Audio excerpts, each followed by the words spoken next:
Welcome to another episode, everyone. Viewer discretion, once again, is advised. ADX Florence, I've done a story on it before. El Chapo is housed there. Supposedly, they house some of the world's most dangerous and infamous criminals. One of the most secure and high maximum security prisons in the world. Let's get into it. We turn now to the other developing headline tonight, the notorious drug lord El Chapo. The arrest over the weekend of the head of one of the world's most sophisticated narcotics networks proved a major victory for both U.S. and Mexican law enforcement.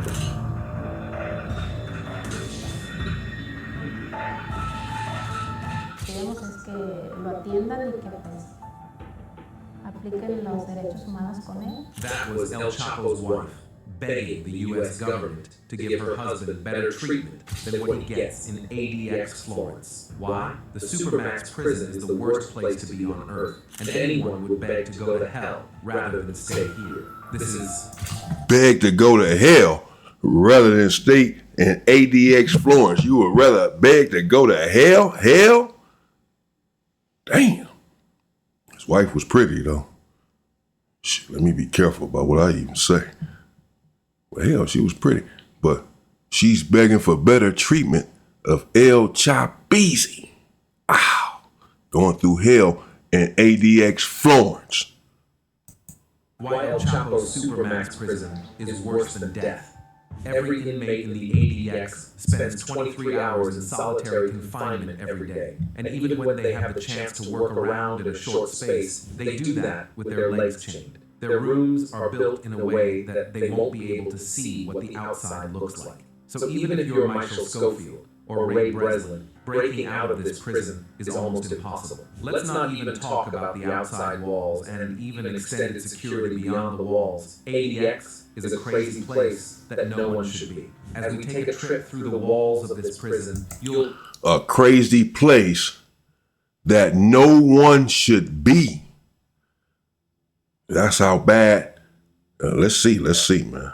realize why the ADX is said to be worse than death. And you'll Worse ask, than how did El death? Chapo end up in this prison? Damn. You see, El Chapo is a famous drug lord who committed more crimes than you can see on the surface. But that was not even the reason he was sent to the ADX. He's had a crazy journey from his first arrest to the last, leading him to the worst prison in the world. His journey started from his birth in the rural Mexican town of Badiraguato in the state of Sinaloa. Born on Christmas Day or maybe April 4, 1957, depending on the source telling his story. El Chapo was named Joaquin Guzman. He was unfortunately born into a poor family and on top of that, raised by an abusive father who was deeply in the drug trade. Guzman, however, didn't stay long at home. He had been kicked out of the family home by his teenage years and forced to make his way in life.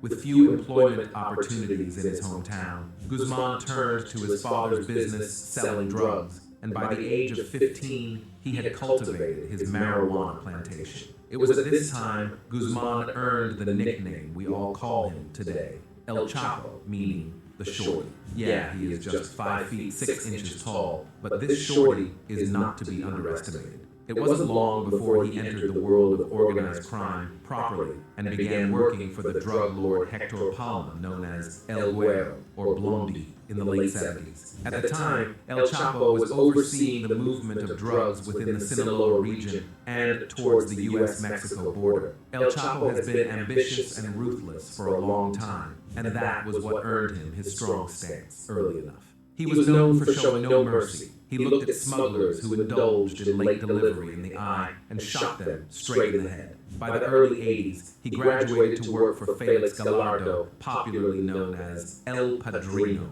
the Godfather. He was the leading drug baron in Mexico at the time and head of the Guadalajara cartel. El Chapo was put in charge of logistics and tasked with coordinating drug shipments from Colombia to Mexico because of his hard-headed trait. But Gallardo's reign soon came to an end. He was arrested in 1989 for the murder of a DA agate. His arrest shook the fold, and there was a division leading to El Chapo and a few others to form the Sinaloa cartel. At the time, El Chapo was already on the radar of the U.S. authorities as he was considered one of Mexico's most powerful drug traffickers. Over the coming years, El Chapo took advantage of crackdowns on Colombian cartels to grow his market share. Soon, his empire was shifting multi-ton cocaine shipments from Colombia up to the United States via multiple transportation channels. Part of his success was his creativity in these transportation areas. Examples included the smuggling of cocaine powder inside fire extinguishers and cans labeled chili peppers. His cartel was also involved in the production and distribution of methamphetamine, heroin, ecstasy, and marijuana. It wasn't long before the Sinaloa cartel had operations on 5 continents and in nearly 50 countries, making it the most powerful drug trafficking organization in the world. But as he grew, his downfall drew nigh. It wasn't that easy to capture him, but one thing leads to another. In El Chapo's case, these are the events that led to El Chapo's arrest.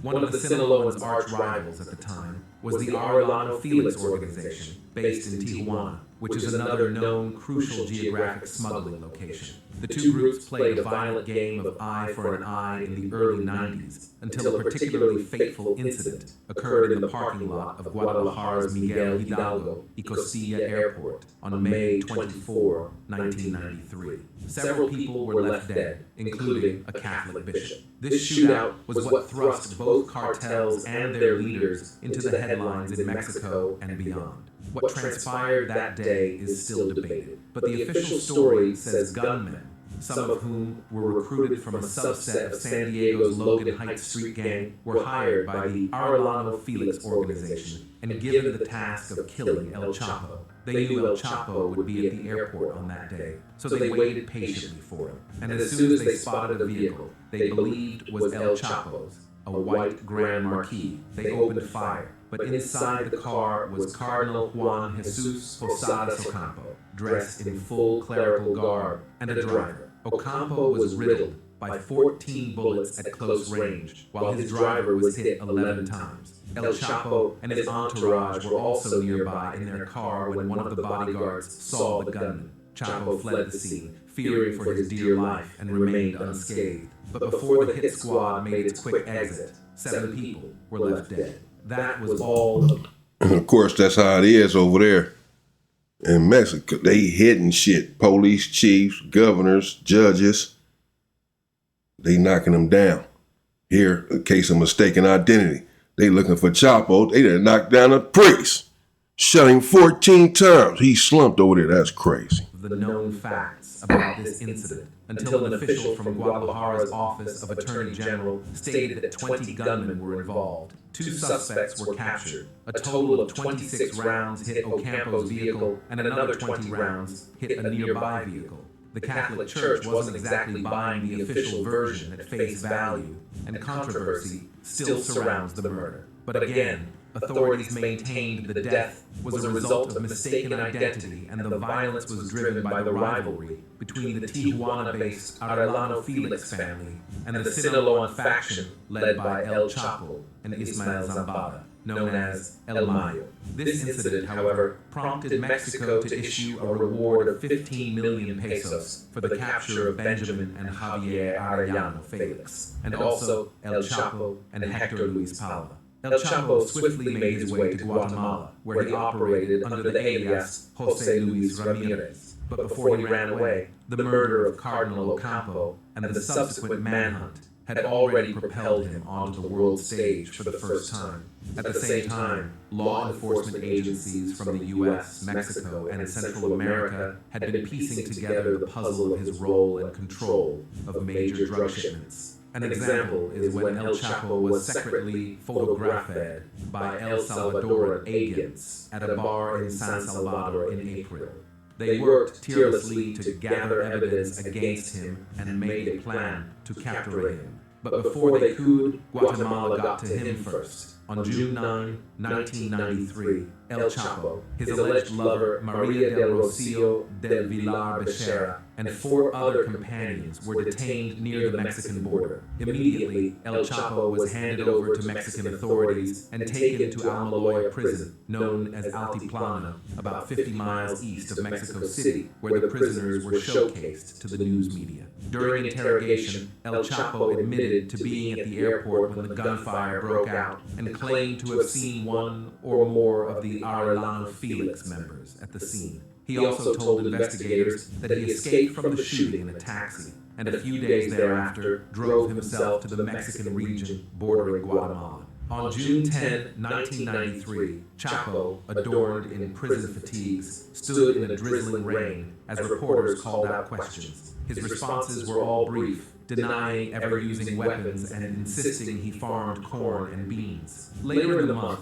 authorities in El Salvador busted a large cocaine Corn and beans, and arrested baby. several of El Chapo's associates, Talking further about. connecting the dots of his empire. That was a big break in El Chapo's case, and this progress was celebrated throughout the police force, like it's the end of the world's trouble. But little did they know that they had just captured the Houdini of criminals. Houdini In of November criminals. 1995, El Chapo was transferred to Puente Grande prison, and it would surprise you to know that he was living really large in jail. It was a crazy type of life that was a little different from the life he lived on the outside. According to Mexican journalist Anabel Hernandez, in her book Emma and the Other Narco Woman, El Chapo and Hector Luis Palma Salazar engaged in sexual exploits with prostitutes from outside. Even when they could no longer get women from outside.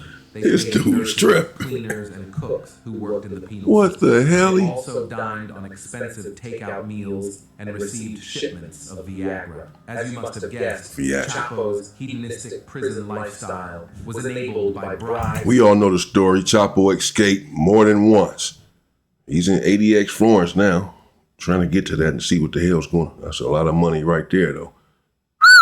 Chapo had a lot going on, allegedly. And funded by regular shipments of cash from his cousin, another formidable drug lord, Arturo Beltran Leyva. But the party was about to end. In 2001, El Chapo started to plan how to escape the holes of jail, and his plans were prompted by one word: extradition. Once he learned an agreement between Mexico and the United States was imminent, his plot went into action. On January 19, 2001, he either rolled out or walked out of Puente Grande prison and remained on the run for more than a decade. The dramatic moment in a Brooklyn courtroom today, Mexican drug king Joaquin El Chapo Guzman. At the time, El Chapo was not yet a cultural phenomenon. It all began in 2009 when he was listed by Forbes. According to the March 2009 issue of Forbes, it listed El Chapo number 701 at $1 billion on the richest people list. He was again featured in November at number 41 on the list of world's most powerful people. Is home to one of the most notorious and bloodthirsty narco criminals of all time. The magazine was criticized both domestically and abroad for including El Chapo, but it certainly wasn't the first time the publication had named a kingpin on one of its lists. At a particular time, it also listed Pablo Escobar. That was how El Chapo's feature on the list became a well-known slang in Mexico. You must have seen people posting the number 701 on social media, and you got all confused. Don't be. They're only shouting out Chapo by his Forbes ranking. But after 10 years, El Chapo was recaptured in 2014 and housed in the first prison he spent time in, Altiplano. Again, he wasted no time plotting an escape. A massive feat of engineering created the tunnel of all tunnels. It led directly from the floor of the shower of his prison cell below ground to a house under construction near the prison. On the evening of July 11, 2015, El Chapo escaped from the Federal Social Rehabilitation Center, number 1, by going through a 1.5-kilometer tunnel found in the shower area in his cell. He was free for 6 months and ultimately came face to face again with his biggest fear, extradition. El Chapo was extradited to the United States in 2017, and he was convicted in federal court in New York in 2019. He was then given a life sentence plus 30 years. But El Chapo's track record of escaping prison made the authorities step up their game. He was sent to the ADX, Florence. The Supermax is life after death. It's long-term. In my opinion, it's far much worse than death. Those are the words of current C1 columnist Robert Hood, who served as ADX warden from 2002 to 2005. ADX, Florence, United States Penitentiary, also known as ADX Florence, Florence ADMAX, Supermax, or the Alcatraz of the Rockies, is an administrative maximum security penitentiary located in Fremont County near Florence, Colorado. It is operated by the Federal Bureau of Prisons, a division of the U.S. Department of Justice. It was opened in 1994 and categorized as a Supermax, or control unit prison, which provides a higher, more controlled level of custody than a maximum security prison. Generally, Supermax prisons are designed to hold inmates who pose extreme security threats. Prisoners have little to no time outside of their cells. There are very few activities and very little contact with other humans. ADX Florence is considered to be an early example of what would become the Supermax model. It forms part of the Federal Correctional Complex in Florence, which is situated on 49 acres of land and houses various facilities with differing degrees of security. It was commissioned when the Federal Bureau of Prisons needed a unit designed specifically for the secure housing of those prisoners most capable of extreme, sustained violence towards staff or other prisoners. And yes, some gruesome incidents led to the birth of ADX Florence. For instance, in Marion U.S. Penitentiary in 1983, there were 2 violent incidents where correction officers were stabbed to death. As a result of such ruthless prisoner attacks came the necessity for higher-level security prisons, and soon it became home to the most dangerous and notable criminals in the United States. The prison holds criminal leaders of a variety of violent gangs, along with domestic and international terrorists from major organizations like Al-Qaeda. And it's all because it's impossible to break out of this prison. Now, it's time to take a journey through the walls of the... Well, I don't know about impossible. It may be very hard, but people have broken out of pretty much any and everywhere. Although Seacock, that prison Seacock, go check out that video I did on Seacock. Ain't no breaking out of there. Ain't no getting out of there. Well, let's see about ADX Florence, though. We about to go through it, I guess, finally, and see the security measures that they have here. But I'm sure it's nothing like Seacock, which was just extremely high security and very dehumanizing.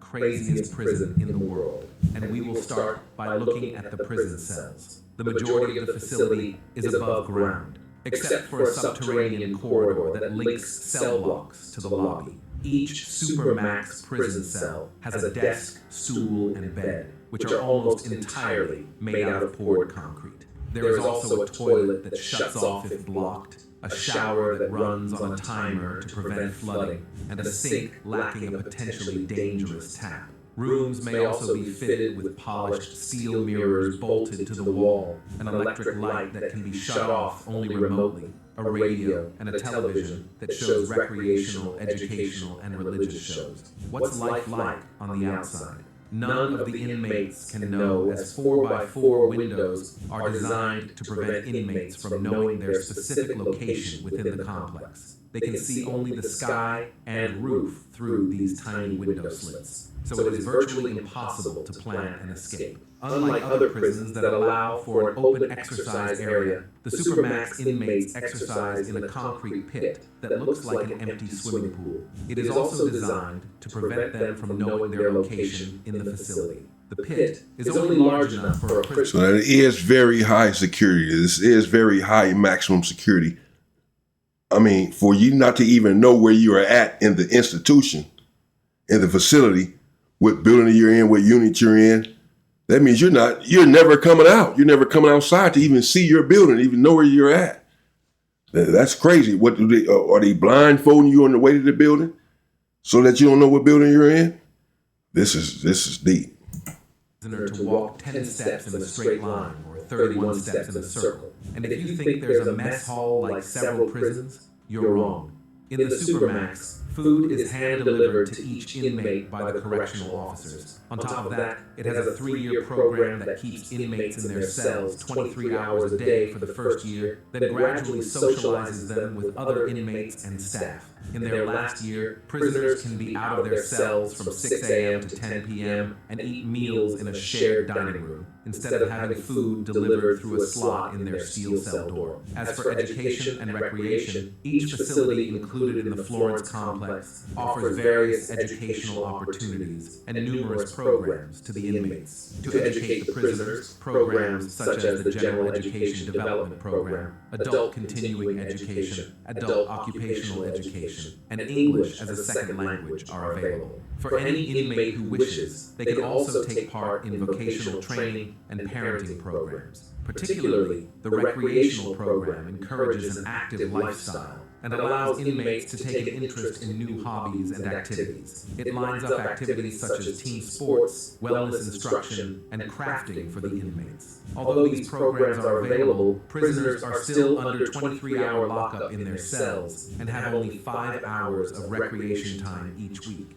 Even if anyone has the thought of breaking out with the above-mentioned features, No Gay, the ADX Florence prison as a whole, contains a multitude of motion detectors, cameras, and 1,400 remote-controlled steel doors. Officers in the prison's control center monitor inmates 24 hours a day and can activate a panic button, which closes every door in the facility, should an escape attempt happen. Although there are hardened criminals in this prison, inmates are housed and categorized at 6 different security levels, which are General Population Units, Special Housing Unit, Special Security Unit, Control Unit, Intermediate or Transitional Units, and Range 13. These security levels are not just about names, they have special purposes or missions for the inmates that occupy them. For instance, the control unit houses inmates who have committed serious conduct violations or acts of violence at other institutions. It also houses high-level members of organizations that are deemed as threats, such as prison gangs. The special housing units house members of designated terror groups by the Department of Justice or inmates who have had special administrative measures placed on them.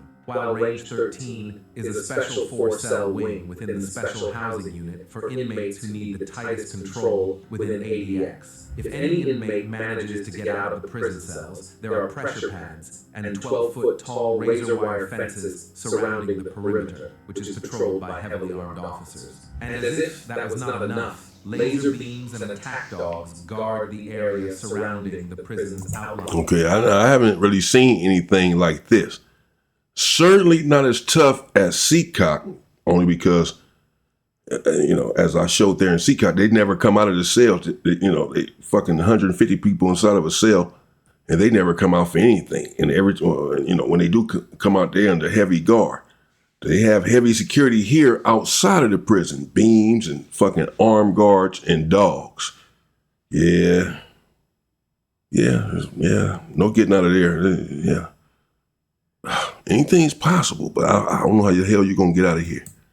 Fences. These structures and security measures are not really what makes the ADX worse than hell, but the solitary confinement and what it does to the mind.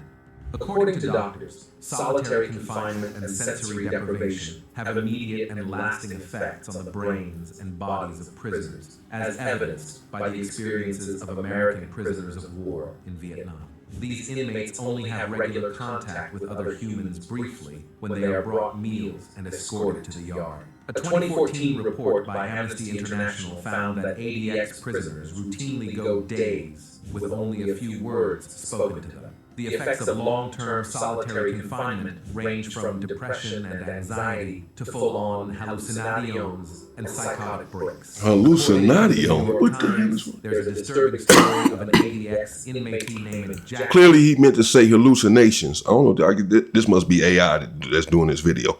Hallucinations. What the hell? He said plenty of other words in here that threw me for a damn loop. Jeez. Powers jailed for robbery and sent to ADE after escaping from another prison. The isolation sent Powers spiraling into insanity. He cut off his earlobes, chewed through a finger, and smashed his head open to inject his brain with bacteria-laden fluid. Inmate. Damn. Whoa. What? Chewed off his finger, cracked his head open so that the brain would come out of some shit and he can pour some liquid in there. What the hell, man? Shit will make you go crazy, bro. Who have made it out of the prison have also described the ADX as the harshest place they've ever seen. If you have no idea what it means to be isolated, think about how you felt the last time you spent a whole day alone, not speaking to anyone at all. It is the worst nightmare of any inmate, and once you go in, it's almost impossible to go out. As much as most people believe that this prison has the harshest conditions, some feel it is just the right condition for inmates housed in the ADX for the crimes they have committed. To understand why it is perceived as a well-deserved punishment, let's make a quick stop at the cells of the terrors in ADX. Do you have any clue who the Atlanta Olympics bomber is? Meet Eric Rudolph, the man who comfortably sat on the FBI's 10 most wanted list before his arrest in 2003. He was wanted for orchestrating a series of anti-gay and anti-abortion Usual suspects. Usual suspects. On July 27, 1996, Rudolph bombed the Centennial Olympic Park in Atlanta during the Summer Olympics, killing one and injuring 100. Make sure y'all heard that shit. The usual suspects. The usual suspects. The usual suspects want to kill every damn body. The usual suspects. And 11 people. Rudolph later released a statement explaining he planned the attack to embarrass the U.S. government for allowing abortion. He spent more than 5 years as a fugitive in the Appalachian. Think he's God. Think he's clinging God. to the fringes of Playing God. But when plants and insects proved insufficient, Rudolph raided dumpsters for food in nearby towns. It was during one of these dumpster raids that Rudolph was finally arrested by a rookie police officer behind a Save-A-Lot store in Murphy, North Carolina. He isn't the only bomber there. There's also Terry Nichols, the Oklahoma City bomber. On April 19, 1995, a bomb killed 168 people in Oklahoma City's Alfred P. Murrah Federal Building. That bomb was planted in a nearby truck by Terry Nichols and Timothy McVeigh. Nichols met McVeigh while serving in the military, and the two who shared the Usual suspects. and of black people became fast friends. Nichols became increasingly radical in his anti-government views, and he attempted to renounce his U.S. citizenship twice in 1992. When McVeigh was discharged from the Army in late 1991, the two lived together, off and on.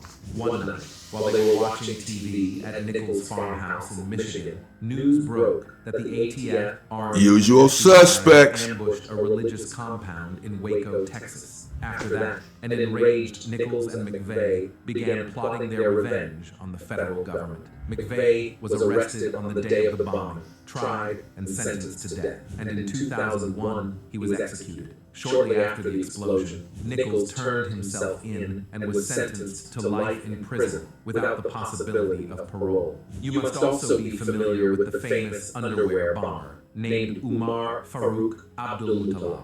He was a pious Muslim who studied engineering at the University College London before traveling to Yemen to study Arabic in August 2009. There, he organized a Christmas Day attack on Northwest Airlines Flight 253 with the help of terrorists associated with Al-Qaeda in the Arabian Peninsula. As the plane, en route from Amsterdam, approached its final destination of Detroit on December 25, 2009, then 23-year-old Abdul Muttalib went to the bathroom and planted a homemade explosive device in his underwear. The bomb malfunctioned, sparking nothing more than a small fire and leaving Abdul Muttalib with first and second-degree burns on his legs. He was immediately arrested, and they got his confession shortly after. He's currently serving a life sentence at ADX without the possibility of parole. This list will be incomplete without talking about the conspirator of the 9/11 attacks. Zacharias Moussaoui,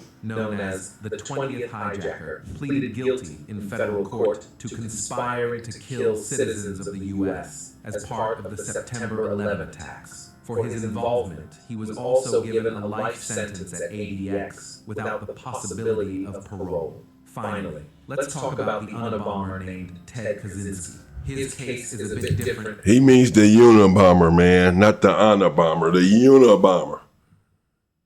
They did have that one dude in there, Abdullah Atala. I don't know if we really claiming him. Other than that, usual suspect. Back to the usual suspects. And surprising because he has a promising start. He was accepted into Harvard at the tender age of 17 and studied advanced mathematics at the Ivy League University. However, between 1978 and 1995, he mailed 16 bombs to universities and facilities across the country, killing 3 people and injuring 23 others. He was finally identified through the help of his brother, who suspected he was the Unabomber. He's also serving a life sentence at the ADX currently, amidst these harsh conditions of ADX. So yeah, ADX is certainly high security because they are housing some, very dangerous individuals, people who are responsible for hundreds of deaths. So, people who are against the government and the federal government and the government as a whole, they got them under that jailhouse there in ADX Florence. El Chapo has taken his time to write letters to the government. El Chapo himself hand-addressed the envelope and affixed a pair of American Purple Heart stamps to ensure delivery from the Supermax prison in Colorado to a federal court in New York. By himself, in solitary confinement, it's no doubt that he has a lot of time to write letters, including a recent one to Brian Cogan, University of Illinois, graduate and senior judge now in the Eastern District of New York. He begins his letter apologetically as he writes, "Sorry to bother you again." He writes to the judge to allow him to see his wife, Emma Coronel, the former beauty queen, now residing in California. He also mentioned that he misses his children, and he would wish the judge allowed them to visit him, since they can only do that while on school break. Finally, El Chapo asked for 2 15-minute calls in a month, but instead of considering his request, authorities are bothered about El Chapo escaping again. Although no one has ever escaped the Supermax, what are the chances of El Chapo leaving ADX? What the human rights activists believe is that the conditions are too harsh for a human. Why many argue that criminals deserve this type of punishment, we can't rule out the fact that they are also humans, and whatever affects humans generally should affect them as well. But if we try to go back into history and the reason this prison was built, we'd realize that it wasn't built for every criminal, but hardened criminals like El Chapo. Out of the 300 plus inmates in the prison, some have been removed to a lesser prison for their good conduct. In El Chapo's case, if he maintains good conduct in prison, his lawyers can appeal and hopefully it gets answered. But it's really difficult. Yeah, whatever. His lawyers can appeal and hopefully it gets answered. Yeah, good luck with that.